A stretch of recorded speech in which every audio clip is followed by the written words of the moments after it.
Hi everyone, welcome back to my new mini blog. সবাইকে শুভ বিজয়া। আশা করি তোমাদের দুর্গাপুজো খুব ভালো কেটেছে। কি এই খাবারগুলো দেখে ভাবছো তো এটা কোন জায়গার ভিডিও দেখাচ্ছে? বলছি, আমরা কিছুদিন আগে গেছিলাম কলকাতার ভোজন রসিক রেস্টুরেন্টে। আমরা গেছিলাম স্প্ল্যানেডের আউটলেটটাতে। ওখান থেকে মহাভোজ থালি অর্ডার করেছিলাম। থালিতে ছিল লুচি, আলুর দম, ভাত, ডাল, বেগুন ভাজা, ইলিশ মাছ ভাজা, ইলিশ মাছের সর্ষে বাটা, চিংড়ি মাছের মালাইকারি, সাথে ছিল আলু পটলের তরকারি, বেগুন ভর্তা, ঝুরি আলু ভাজা, লোটে মাছের ঝুড়ো, হাঁসের ডিমের কষা আর চিকেন কষা।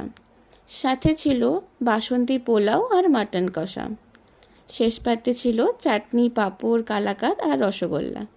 প্লেসটার অ্যাম্বিয়েন্সটাও বেশ ভালো ছিল।